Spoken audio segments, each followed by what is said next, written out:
Chers amis, bonjour. Par cette belle journée d'hiver, je vais vous parler de quelque chose d'extrêmement intéressant. Je dirais même passionnant.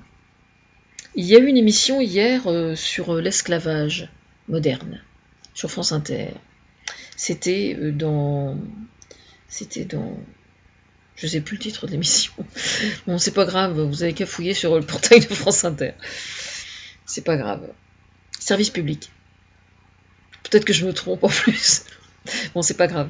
J'ai appris quelque chose de super, vraiment bien. C'est que il y avait un projet de loi qui venait d'être déposé, qui s'appelle le devoir de vigilance des entreprises. Alors, on va vous expliquer de quoi il s'agit. Quand vous achetez un produit, par exemple, qui est fabriqué en France ou en Europe, statistiquement, en France, c'est sûr, il n'y a pas d'esclavage au sein des entreprises en France.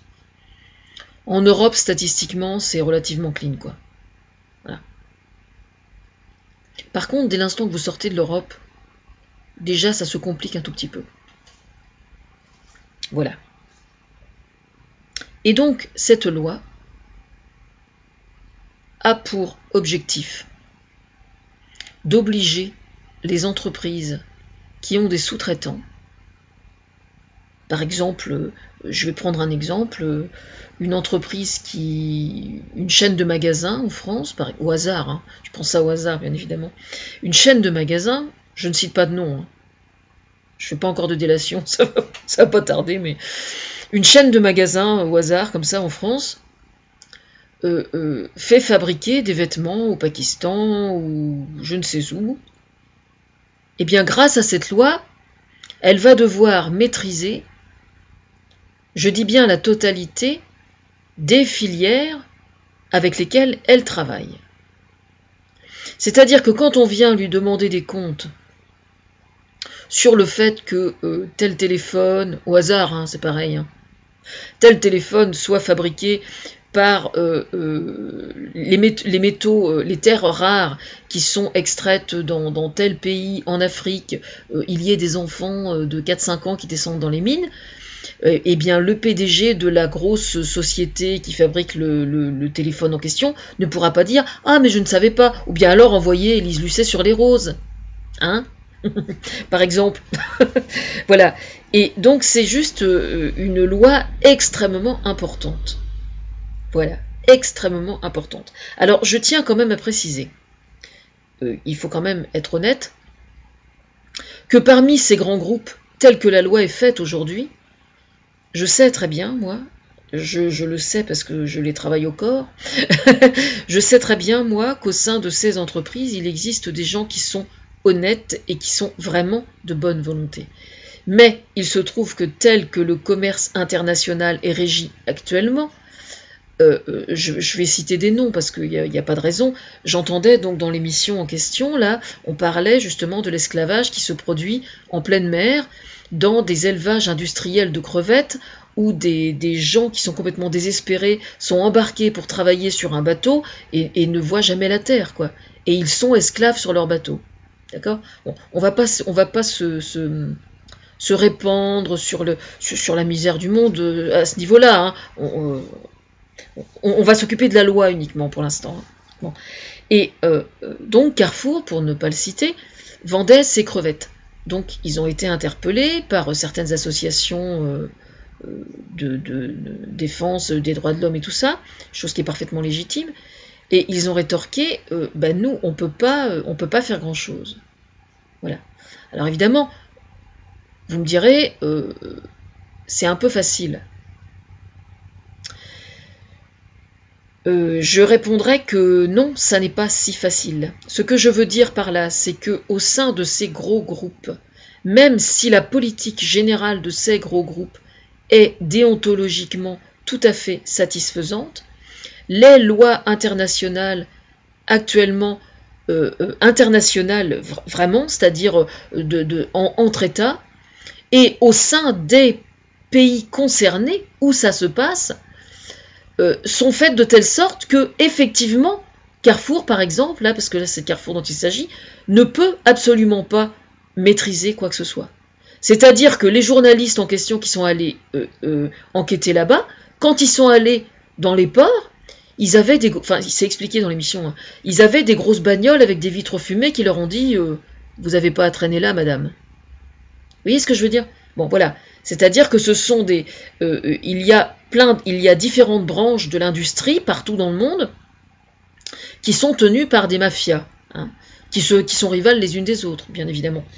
Et donc Carrefour a choisi, au sujet des crevettes en question, a choisi d'arrêter carrément de travailler avec ces gens-là parce qu'ils ne pouvaient pas faire autrement. Parce qu'ils ne pouvaient pas assurer le fait d'être clean, justement, parce que juridiquement, ça n'était pas possible. Alors évidemment, il est dit, oui, mais c'est pas une solution de faire comme ça. C'est vrai que c'est pas une solution, mais c'est un pis-aller, je dirais. Parce que au moins, ça veut dire, on considère qu'il est préférable de se passer de ce produit-là, plutôt que de courir le risque de faire travailler qu'il y ait des gens qui soient en esclavage pour élever ces crevettes, quoi. Voilà. Donc, moi, je pense que du coup, le Carrefour, moi, je trouve qu'ils ont une attitude tout à fait saine. Hein. Bon.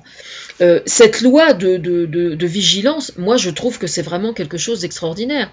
Parce que à partir du moment où les grands groupes, où il va y avoir de plus en plus de groupes qui vont suivre cette loi de vigilance, ça va faire un effet boule de neige. Beaucoup plus rapidement que vous croyez d'ailleurs. Parce que déjà aujourd'hui, vous avez certaines marques de prêt-à-porter. Moi je sais, parce qu'évidemment, comme je suis l'inspiratrice de Tout France 2, de France Télévisions, au niveau de la soirée d'investigation, cache investigation, etc., toutes les émissions envoyées spéciales et tout ça, on a déjà fait pas mal de reportages sur le sujet, et notamment, justement, on a traité de ce problème-là. C'est-à-dire qu'on a interpellé certaines marques de prêt-à-porter qui sont plutôt de bonne foi, et qui ont dit, mais c'est juste absolument impossible d'avoir l'absolue certitude que ces vêtements ont été fabriqués dans les normes, etc., etc. Donc, moi, je pense que la solution réside dans le fait que ces chaînes de magasins soient eux-mêmes les entreprises qui font travailler là-bas les personnes, de telle sorte que si eux ouvrent des ateliers là-bas, ils seront en mesure de maîtriser la totalité de la filière, effectivement. Et là, du coup, la loi de vigilance, eh bien, ils n'auront plus rien à en craindre, puisque ce sont eux qui seront les employeurs. Est-ce que je suis bien claire, là? Voilà. Moi, cette loi de vigilance, pour moi, c'est juste une arme, juste absolument redoutable. Alors là, évidemment, attendez, bougez pas, parce que vous avez le MEDEF qui dit que, oh, mais la loi, la compétition, attendez. Alors, je tiens à préciser aux gens du MEDEF national et international que je les emmerde, moi. Mais alors, à un point que vous ne soupçonnez pas. Mais alors là, franchement, je me fous. Je vais rester poli, hein. Franchement, je vais rester poli. Mais alors, je m'en bats les steaks comme vous avez même pas idée. Hein. J'ai fait de gros efforts pour pas être mal poli, hein, je vous signale. Voilà, loi de vigilance.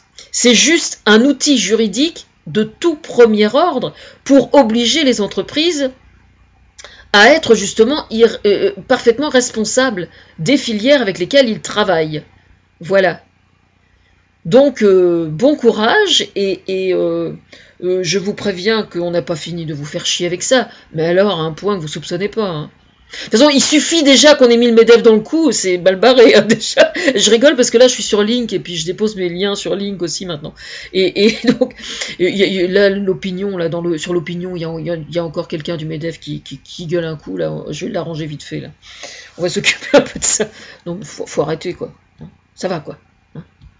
Alors, carnet de campagne. Non, c'est pas carnet de campagne. Si je commence à mélanger toutes les émissions, ça va. Service public.